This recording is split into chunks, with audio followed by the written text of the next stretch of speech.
Hello students, welcome back to my YouTube channel Varun science hub. आज के इस video में हम देखने वाले हैं क्लास 11th केमिस्ट्री का अध्याय फर्स्ट, जिसका नाम है रसायन विज्ञान की कुछ मूल अवधारणाएं। यह इस अध्याय की वीडियो नंबर 2 रहने वाली है। इससे पहले वाली वीडियो में हमने पढ़ा था कि जो आपके पदार्थ होते हैं वो पदार्थ क्या होते हैं, पदार्थ के क्या प्रकार होते हैं और पदार्थ की कितनी अवस्थाएं होती हैं और उन अवस्थाओं के क्या गुण होते हैं।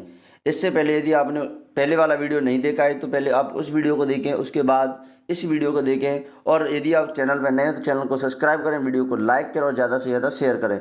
चलिए तो आज के इस वीडियो को हम स्टार्ट करते हैं, जिसमें हमारा आज का टॉपिक रहने वाला है मूल अवधारणा। क्या टॉपिक रहने वाला है हमारा? मूल अवधारणा।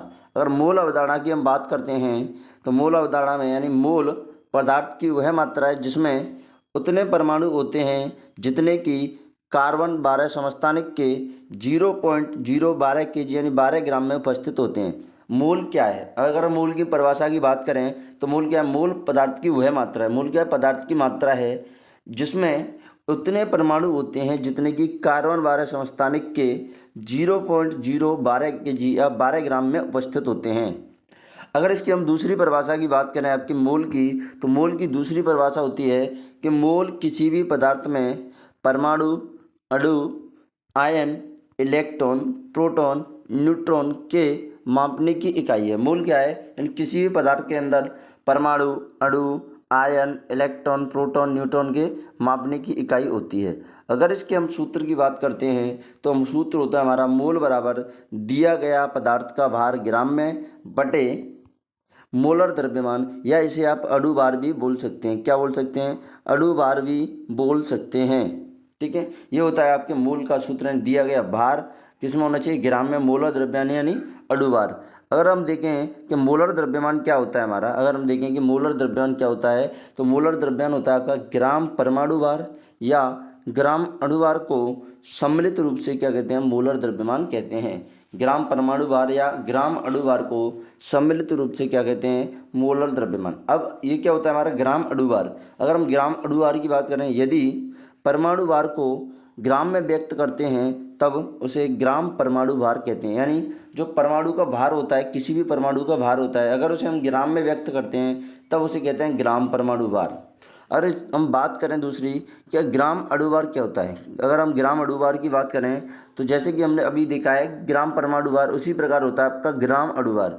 यानी यदि अणु भार को ग्राम में व्यक्त करते हैं तब उसे ग्राम अणु भार कहते हैं। यानी अणु भार को जब हम अणु भार जो ग्राम में व्यक्त करते हैं तब उसे क्या कहते हैं? हम ग्राम अणु भार। अब इसको लिखा किस में जाता है? तो लिखा जाता है AMU यानी एटॉमिक मास यूनिट। किस में लिखा जाता है अणु भार? ग्राम परमाणु भार या अणु भार को AMU में। AMU का मतलब होता है एटॉमिक मास यूनिट। ठीक है, अगर हम बात करें कि कार्बन का जो द्रव्यमान है बाहर कितना होता है? 12 AMU। अब 1 AMU का मतलब होता है आपका 1.6 इंटू 10⁻24 kg। जो 1 AMU का मान है वो कितना होता है? 1.66 इंटू 10⁻24। तो इस प्रकार 12 AMU का मान कितना हो जाएगा आपका? तो 12 AMU का मान हो जाएगा आपका 12 इंटू 1.66 इंटू 10⁻24 kg। कितना हो जाएगा? 6 इंटू 10⁻24 kg। ठीक है, अब इसका मल्टीप्लाई करके इसका आंसर निकाल सकते हैं कि जो आपका 12 AMU यानी जो आपका कार्बन है उसका जो द्रव्यमान है वो केजी के अंदर कितना होगा। उसके बाद आती है हमारे अगला टॉपिक अवोगाद्रो संख्या। तो एक मोल में आयन, अणु, परमाणुओं की संख्या को अवोगाद्रो संख्या कहते हैं, जिसे Na से लिखते हैं। अगर इसके मान की बात करें हम तो इसका मान होता है 6.022 इंटू 10⁻23। यानी जो अवोगाद्रो संख्या है उसका मान क्या होता है? 6.022 इंटू 10⁻23। अगर हम बात करें तो अवोगाद्रो संख्या की खोज किसने की? तो अवोगाद्रो संख्या की खोज की थी अपनी लॉसमिड ने। किसने की थी? लॉसमिड नामक एक साइंटिस्ट था, उसने क्या किया था? इस अवोगाद्रो संख्या की खोज की थी। लॉसमिड नामक साइंटिस्ट ने इस अवोगाद्रो संख्या की क्या की थी? खोज की थी। तो अगर आपसे पूछ लेता है कि अवोगाद्रो संख्या का मान क्या होता है, तो अवोगाद्रो संख्या का मान होता है आपका 6.022 इंटू 10⁻23। अगली ओर चलते हैं हम आगे। अगर हम बात करें कि एक मोल यानी जो देखो अवोगाद्रो संख्या वो क्या है? अवोगाद्रो संख्या है कि एक मोल में जितने परमाणु हैं वही क्या है? आपकी अवोगाद्रो संख्या। तो इस प्रकार जो आपका अवोगाद्रो संख्या का मान होता है एक मोल के बराबर हो जाता है। यानी एक मोल में एक मोल के बराबर क्या है आपकी अवोगाद्रो संख्या का मान, यानी एक मोल बराबर 6.022 इंटू 10⁻23। जैसे कि हम बात करें एक मोल CO2 H2Cl2 में अणुओं की संख्या होगी, इस प्रकार आंसर हो जाएगा इसका 6.022 इंटू 10⁻23 इंटू 1, यानी अवोगाद्रो संख्या के बराबर। यानी एक मोल कोई भी चीज़ हो, अणु हो, परमाणु हो, आयन हो, इलेक्ट्रॉन हो, प्रोटॉन हो, फोटोन हो, उसके मान 6.022 इंटू 10⁻23 के बराबर होता है। जैसे कि हम अब अगले टॉपिक की ओर बात करते हैं कि एक मोल का NTP और STP पर, एक मोल गैस का NTP और STP पर आयतन 22.4 लीटर होता है। यानी अगर आपसे पूछ ले कोई कि एक मोल गैस का NTP और STP पर आयतन कितना होता है, तो आयतन होता है आपका 22.4 लीटर होता है। अगर हम बात करते हैं कि STP क्या होती है, तो STP का मान होता है स्टैंडर्ड टेम्परेचर प्रेशर, जिसको हिंदी में बोलते हैं मानक ताप और दाब। हिंदी में क्या बोलते हैं, मानक ताप और दाब। ताप कितना होता है डिग्री सेल्सियस में, जो आपका दाब होता है वो किसमें होता है ATM, यानी 1 डिग्री सेल्सियस और 1 ATM के बराबर।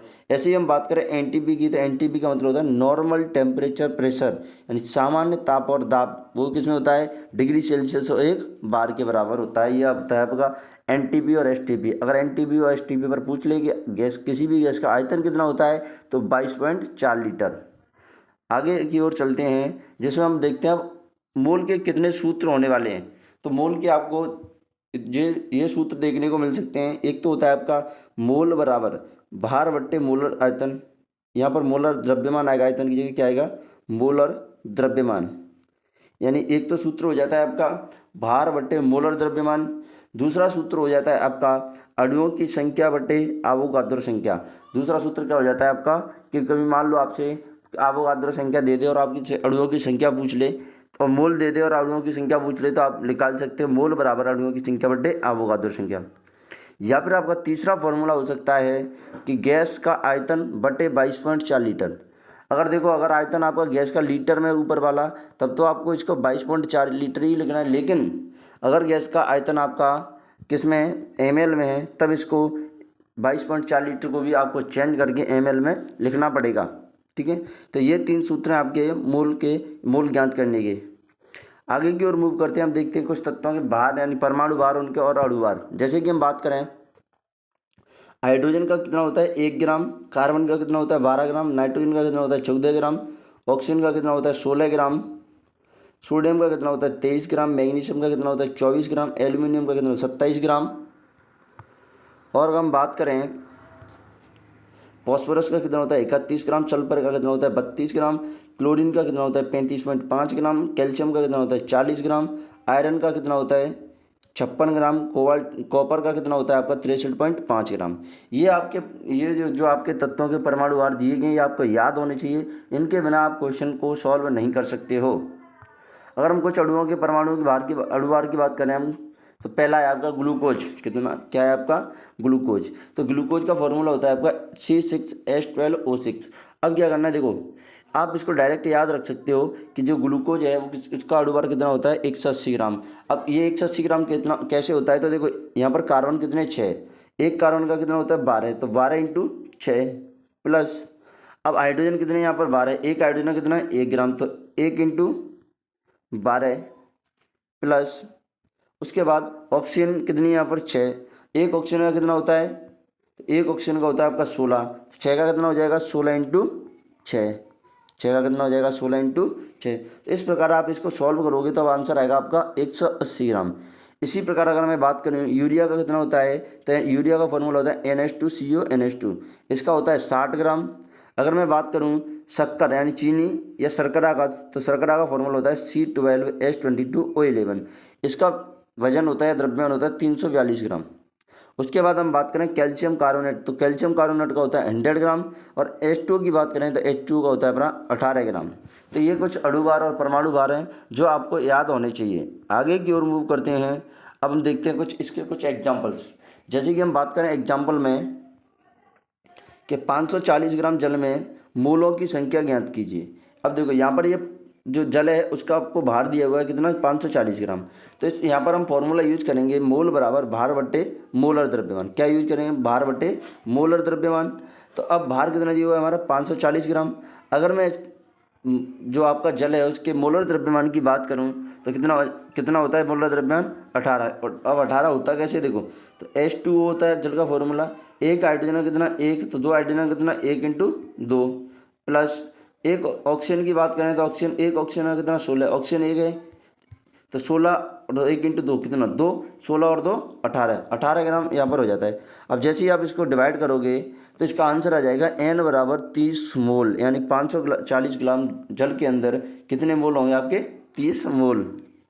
अगला एग्जाम्पल है आपका, यदि मेथेन के 0.2 मोल दिए हों तो मेथेन के लिए भार का मान प्रकलित कीजिए। यानी अब देखो, अभी ऊपर वाले क्वेश्चन के अंतर्गत तो आपको किया दिया हुआ था, ऊपर वाले क्वेश्चन के अंतर्गत तो दिया हुआ था आपको किसी भी तत्व के भार, जो यौगिक था उसका भार दिया हुआ था, लेकिन यहाँ पर आपको मेथेन के मोल दिए हैं, भार पूछ रहा है।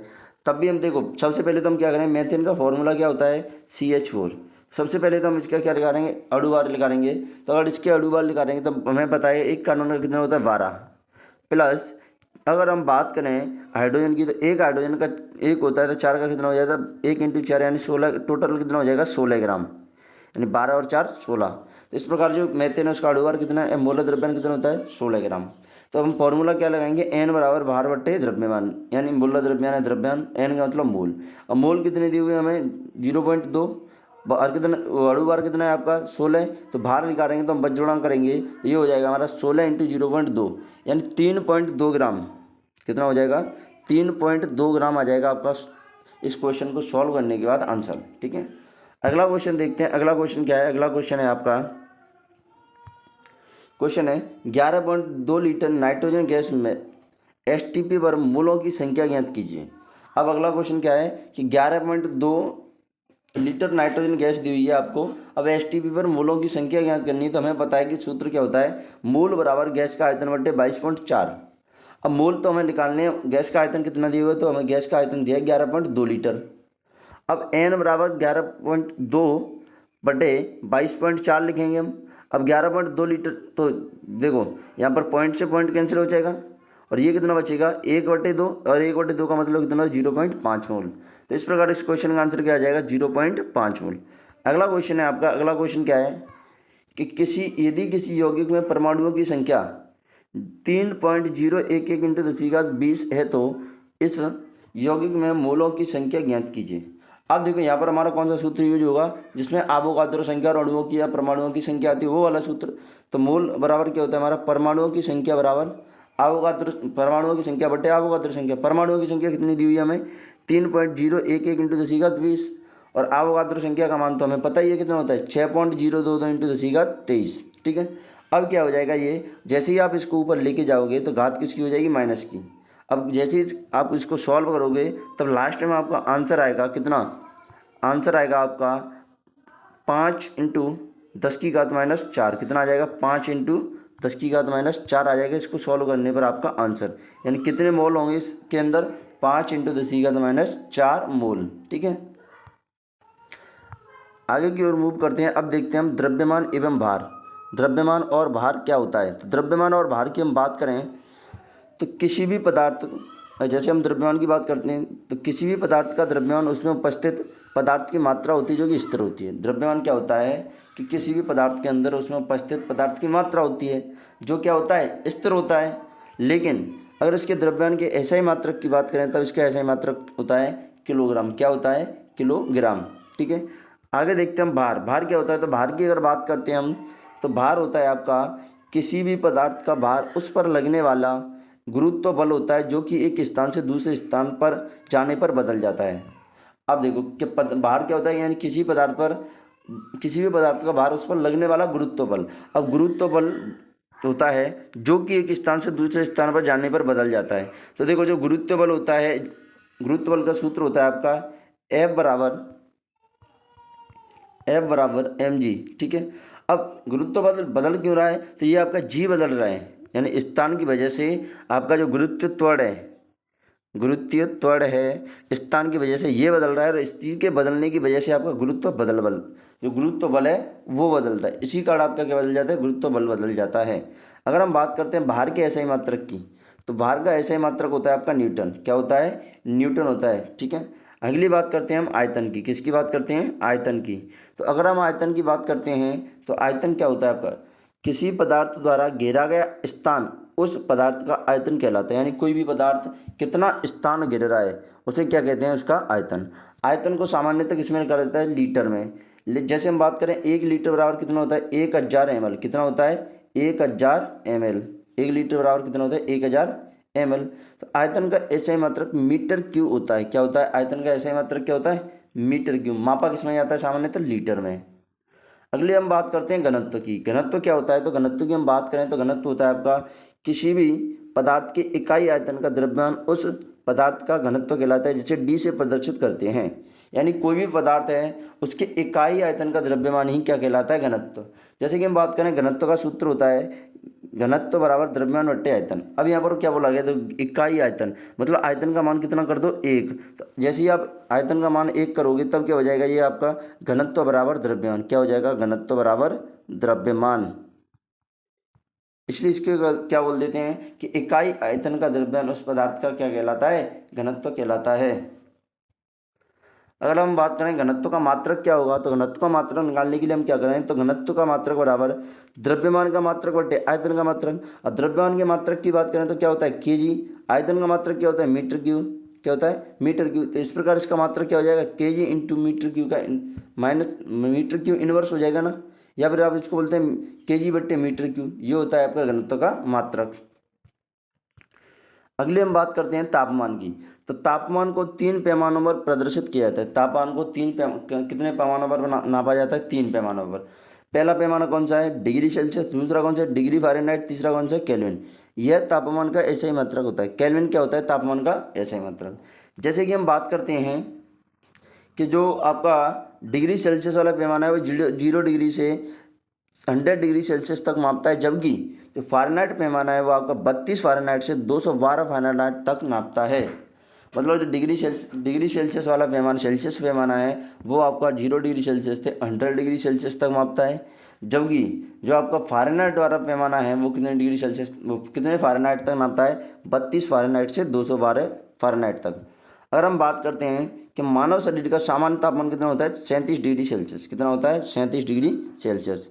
तो अगर आगे हम देखें कि जो आपका केल्विन बराबर डिग्री सेल्सियस प्लस 273, यानी केल्विन एवं डिग्री सेल्सियस में संबंध क्या होता है, तो केल्विन और डिग्री सेल्सियस संबंध होता है आपका केल्विन बराबर डिग्री सेल्सियस प्लस 273।